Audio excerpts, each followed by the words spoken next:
Hello friends.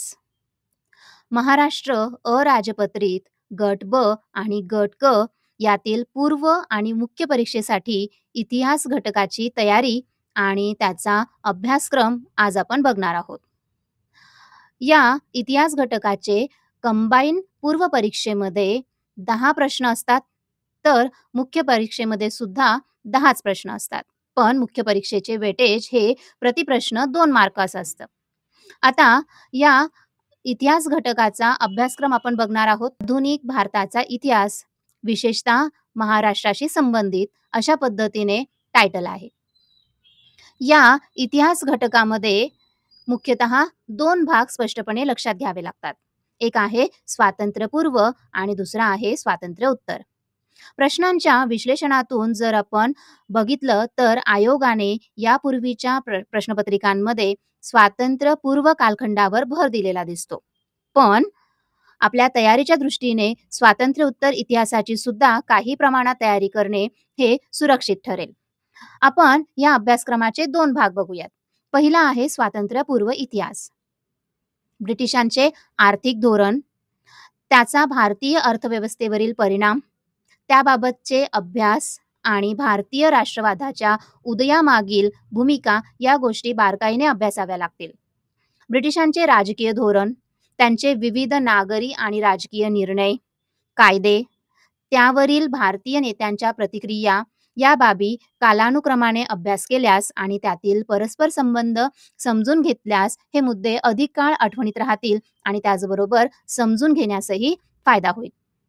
महत्त्वाच्या ऐतिहासिक घटनांच्या वेळी कार्यरत असलेले तसेच दूरगामी परिणाम करणारी धोरणे आखणारे आणि राबविणारे महत्त्वाचे व्हॉइसरॉय किंवा गव्हर्नर जनरल्स व त्यांची ठळक वैशिष्ट्ये या बाबींचाही आपण टेबल्सच्या स्वरूपामध्ये नोट्स काढून अभ्यास करू शकतो. 1857चा उठाव हा स्वातंत्र्यपूर्व कालखंडातील एक महत्त्वाचा असा घटक आहे. यामुळे याबाबत सर्व मुद्दे बारकाईने अभ्यासावे लागतील. या 1857च्या उठावात सहभागी असणारे सामाजिक प्रवर्ग, त्यामागची कारणे, उठावाची सामाजिक, राजकीय किंवा तात्कालिक कारणे, उठावाची व्याप्ती, विविध नेते, त्यांचे कार्यक्षेत्र व उठावादरम्यान आणि त्यानंतर त्यांची स्थिती, या उठावादरम्यानच्या महत्त्वाच्या घोषणा इत्यादींचा अभ्यास करणेही आवश्यक आहे. ब्रिटिशांच्या धोरणांवर भारतीयांच्या प्रतिक्रिया, राजकीय संस्था, संघटनांची स्थापना आणि कार्य यांचाही आढावा घ्यावा लागेल.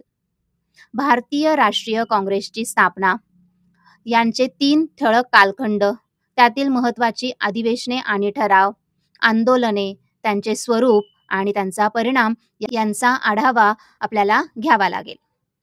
काँग्रेसच्या वाटचालीतील महत्त्वाचे टप्पे, मवाळ व जहाल कालखंडाची तुलना, महत्त्वाचे नेते, महात्मा गांधीजींच्या कालखंडातील 3 महत्त्वाचे टप्पे व चळवळी, त्याचबरोबर त्याला समांतर असणारे इतर राजकीय चळवळी, संघटना, मागण्या, महत्त्वाचे नेते यांचा बारकाईने अभ्यास करायला हवा. क्रांतिकारी चळवळींचे 2 कालखंड, त्यातील महाराष्ट्र, पंजाब, बंगालमधील क्रांतिकारी यांच्या संघटना, महत्त्वाच्या घडामोडी, दैनिके, नियतकालिके, पुस्तके यांच्या टेबल्सच्या स्वरूपात आपण नोट्स काढणार आहोत. यामध्ये भारतीय क्रांतिकारी चळवळीतील वैशिष्ट्यपूर्ण बाबी समजून घ्याव्या लागतील. उदाहरणार्थ साताऱ्याचे पत्री सरकार, नाटकांचा प्रचारासाठी केलेला उपयोग, या कालखंडातील महाराष्ट्रातील नेते, घडामोडी, आंदोलने, राजकीय संस्था यांचा बारकाईने आढावा घ्यायला हवा. नागपूरचा झेंडा सत्याग्रह, यासाठी महाराष्ट्रातील वैशिष्ट्यपूर्ण योगदान माहीत असायला हवे. देशातील आणि महाराष्ट्रातील सामाजिक सुधारणांचे महत्त्वाचे टप्पे, ठळक घडामोडी, महत्त्वाच्या समाज प्रबोधन करणाऱ्या संघटना, त्यांचे उद्देश, त्यांचे कार्य इत्यादी अभ्यासणे आवश्यक आहे.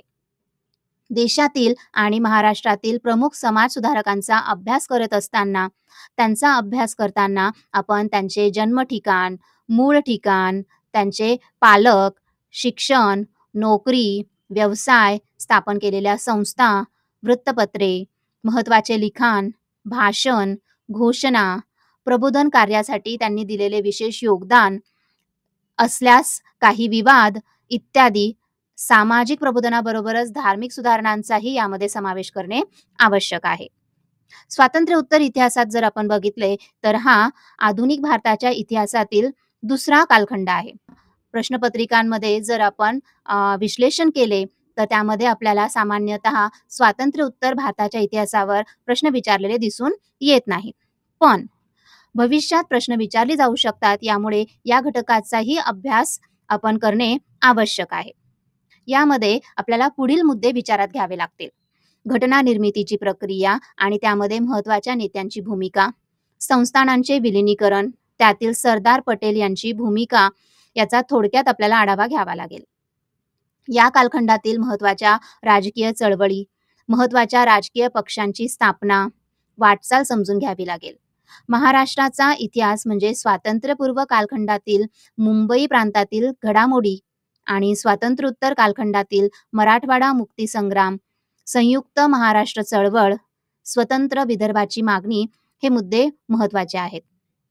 मराठी साहित्य संमेलने, अखिल भारतीय मराठी साहित्य संमेलन, भाषावार प्रांत रचनेची मागणी, संयुक्त महाराष्ट्र सभा, महाराष्ट्र एकीकरण परिषद, संयुक्त महाराष्ट्र परिषद यांची स्थापना, नेते, मागण्या, उपक्रम, संयुक्त महाराष्ट्राच्या मागणीतील प्रयत्नशील वृत्तपत्रे, राष्ट्रीय नेते, कामगार, शाहीर यांची माहिती आपल्याला असायला हवी.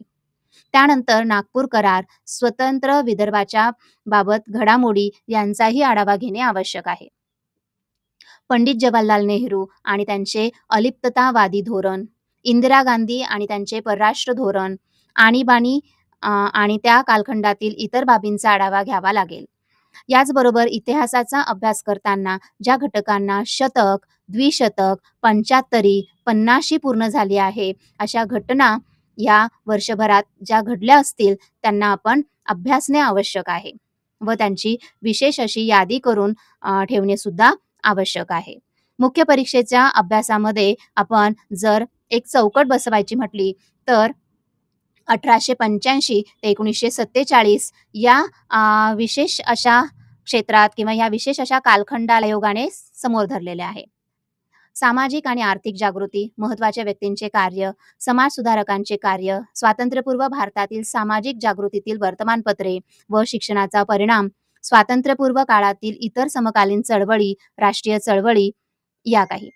सन 1885 पासून आधुनिक महाराष्ट्राचा इतिहास ही या घटकाची आउटलाईन आहे.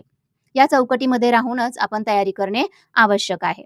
सामाजिक जागृतीमध्ये सामाजिक सुधारणा चळवळी, सुधारक, त्यांचे कार्य, मागण्या, विरोध, भूमिका, ब्रिटिशांचे सामाजिक सुधारणांचे प्रयत्न या बाबी समजून घ्याव्या लागतील.